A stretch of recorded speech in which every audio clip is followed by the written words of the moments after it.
'Cause Oh, I think that before we is get a into it, way. Hmm. I was gonna. I had a question for you, tangentially. Uh-huh. Um, you have you played the new Ever to Neverness? Because I know I think it came out right Yeah, the Neverness game to and stuff. Everness is out. Yeah. So what's your general opinion on it now that it fully came out? I like it. I'm still playing the game. I think what I like about it, Hmm. compared to other gacha games that I played, I just like the money system that's in it. Okay. And I also like the way that they use the money, the currency, the in-game currency to um, allow you to access certain things that allow you to get into the gacha mechanic. So I Hmm. think that, and also boost up your character. So I think that's the thing I like about the game. It's like yeah, you can still buy stuff in the game, but I think it's sort of like very um, free to play friendly, I think, Okay. or And then friendlier than other games, other gacha games I've played. what are your cons about it? What are the stuff that you maybe not like as much?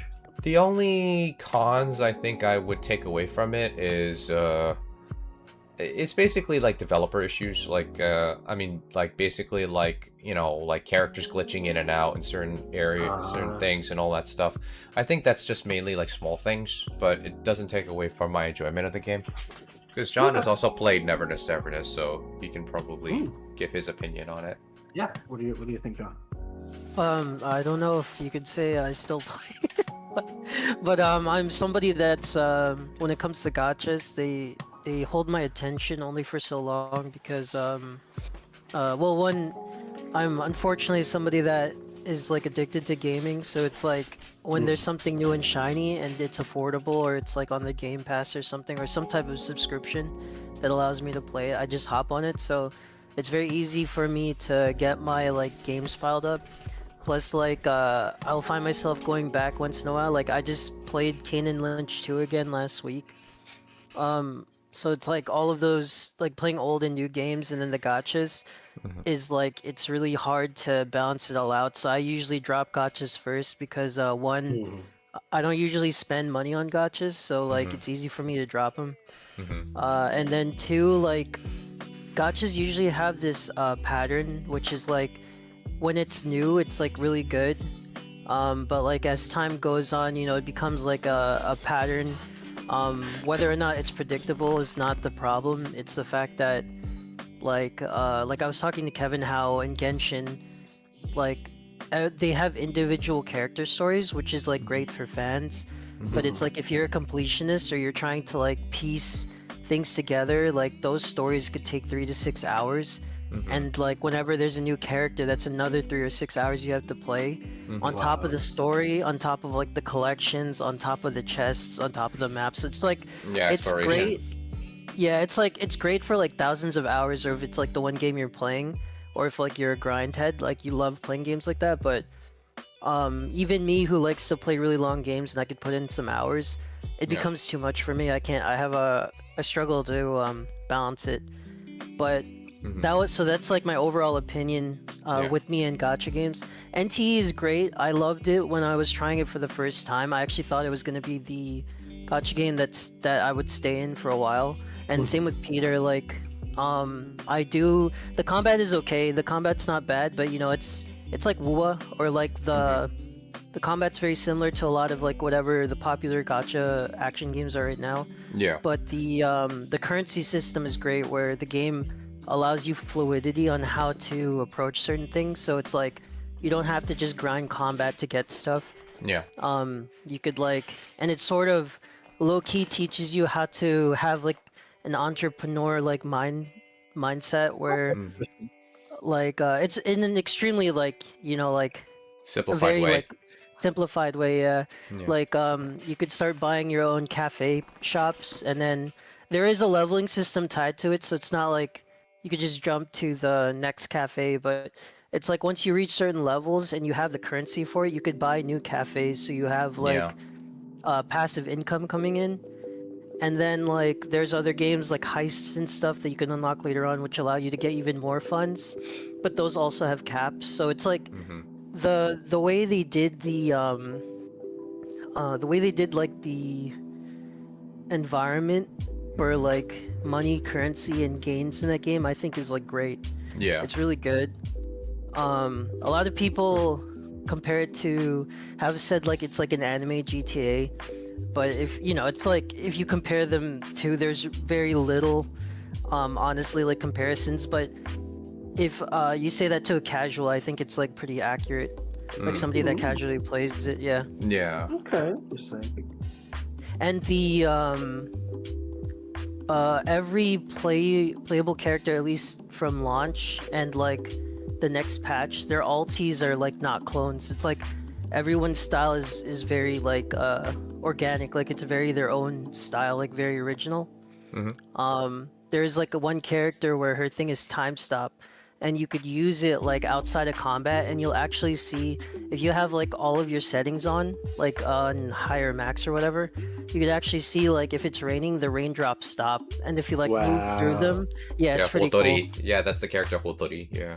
Yeah, that was really cool. Yeah. And even it's like it's just a small thing too, like it's just a detail, but when you actually do the gacha system mechanic, it becomes like a board game of like just like a board game type of thing where you go to different squares, and if you land on a certain square, you get whatever's on the square. I thought that was cool. Right. Yeah. I saw some of agree. it when Peter played the demo. Yeah. It was kind of a unique take to the Yeah. gacha mechanic. Yeah, Yeah. I agree. For me, it's like I like to think that I know it's the thing is like I know it's not true, but I like the illusion that it gives you that it's kind of like a random board game, but you know all that stuff's probably pre-calculated already. Yeah, like more likely it's going to be pre-calculated. But at the same time, I think the way it's presented is like very good on the eyes, and I think that's the reason why I really like it. Plus, you're in a city, and there's like so many places to explore, and yeah, I really like the fact that it kind of gives you this entrepreneurial type of aspect to it, because because some people like gotchas because of the battle system. I like it because of the money system that's in it. So for me, I think that's the reason why I keep playing it. Like Genshin is basically like I play both for story and the content of it, but at the same time, I think I like them for different reasons. Like Genshin and Neverness to Everness. Would you say that Genshin and NTE are your top two games right now? I mean, Genshin is about to end, so yeah, I would have to say I would say Genshin is the reason why I like Genshin is because I love the fact that it's like Harry Potter, where you like read when you get into the story, you realize that the people that are very obsessed with it, they develop their own theories on what the story may develop into based on the clues that the developers have left in the game. Whilst in NTE, the story itself is like it is important, but like the thing that you enjoy with NTE is that there's so much to explore, and there's like so much ways of making a second life in a video game. So it's like one of those games where you feel like, man, my life in this game is so much better than my actual real life. so you know, because in the game I literally have I have 4 homes. I have like a freaking like big mansion. So it's good for like escapism, you know. Yeah, it's like the escapism of it, and like, you know, you actually go on dates with the characters that you have in your roster. So I think NTE was like the next league up from like Genshin, because like my best friend Kev, who John has mentioned, he has actually quit Genshin because of this game. Interesting. Okay. And he keeps apologizing and basically saying that, I'm sorry, I'm quitting Genshin. I'm like, why are you apologizing? It's not like why are you so like, because he's so apologetic about it, and he's like, well, I spent money in this game. It's like, I did too. You see me like crying about like playing Genshin less? No. It's also like very stylish. Like if you're into like Persona, like Persona, like I guess Persona in general, but I think the stylings, from what I recall, I think 3, 4, and 5 was really when they started popping with like the styles. The colorful stuff, yeah. Yeah, exactly. The colors and like the UI aesthetics and stuff. NTE has that, and the music too is like it sounds like it's something that could have been from like Persona or something. They even had a collab with Persona. Yeah, there you go. So like some of the tracks from Persona are actually in the game. So, like they even had a collaboration with Porsche, so, they really are stepping up their game. So The car? yeah, the car brand, yeah, they actually had That's a collab. impressive. Yeah, like my best friend Kev, he actually got the Porsche car like in the game. Funny. Like when they were doing that special event that you can get the Porsche car for like certain amount of pulls. So, but also the thing of it is that like whenever it came to like the money making mechanic, I kind of feel like, oh, maybe I should implement this strategy or this strategy, and it kind of is like something that you kind of utilize in like everyday life. It's like in order to make money you have to spend money a little bit, but at the same time it's like you have to spend less on what you're gaining, and that's the thing. Because So like it's like mhm. controlling your spending and investing. yeah, like no, like I even typed like there was a survey that the devs sent out to all the players, right? I typed in like the final box suggestions. I basically typed in put in a real estate / stock stock investment instrument in the game, because I think some people would like that, because it would be pretty interesting to see like how can you make passive money in-game currency through that, or how they would implement such a thing. Because one of our friends that actually knows how to that is into gacha games, he told me that there was a system like that in Arknight's Enfield. So I was like, Yeah. like he even told me like, oh, put in parentheses a system that's similar to Arknight's Enfield, so that the developers can get a better idea of how to make that system work. And I was like, oh yeah, that's a good idea. Those are the towns, right? Like, I think those are the towns where like you could sell products to a town. Yeah. And then like the pricing will be different, I think every day or like every few hours or something. Yeah. Yeah, it's pretty cool. Yeah. I see, that's the thing too, because I really liked Enfield as well, and I thought that was gonna be the next thing Yeah. that I was gonna get into. But yeah, it's the same thing. It's I think Enfield has the potential. I think it Mm-hmm. has the potential. It's just that building the factories and stuff, it kind of got overwhelming for me. That's why I kind of stopped playing it. I thought I would play it, but when the system got a little too complex, I was like, ugh, I can't put this game down. I would have to play it every day in order to actually master this game.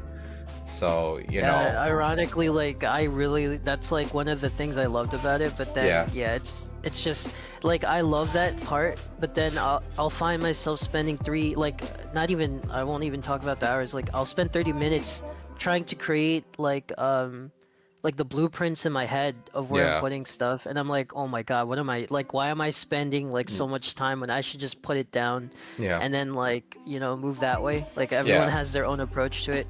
But yeah, the tutorial is also that in itself, like for people that are curious about playing it but they might be intimidated, that's like a wall that's like intimidating, but it's very like they have tutorials and they'll hold your hand through it. Yeah. There are times when like later on the advanced levels, the quote unquote advanced like levels of progress in that can get confusing, but it's really just like starting with like one block and then just work from there, and then you'll find yourself on like the 40th block, and they have their own like preset blueprints too for where you want to put it down, but it can get confusing. I mean, yeah, that makes a lot of sense. I think the thing of it is that some people that are very obsessive, they really like those type of games, because there's like, oh, not everyone can play it, so if I master this, then I'll be part of an exclusive like player base. So it's the same thing when people like are very arrogant with their knowledge. It's like, oh, I know how to do mathematics, I'm doing something that people think are useless, but I'll show them that because of my intelligence I will be like getting all the money and glory because I'm so smart and so intelligent. That sort of thing. It's like an ego booster type of thing.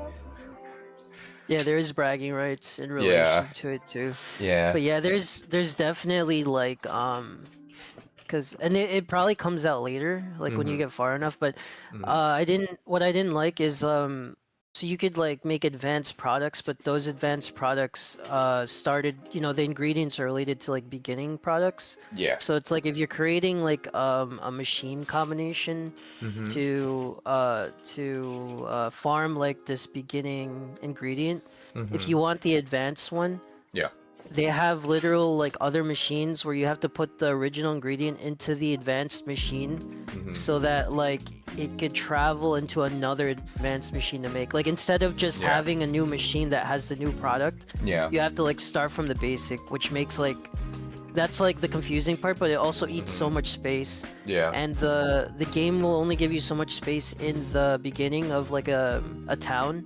And for you to extend that, you have to use like there's like the game has like also a lot of different resources, which is something I like, but I also don't like because it's like it could get really overwhelming when you have like 9 different versions of like currency and you don't know what belongs where.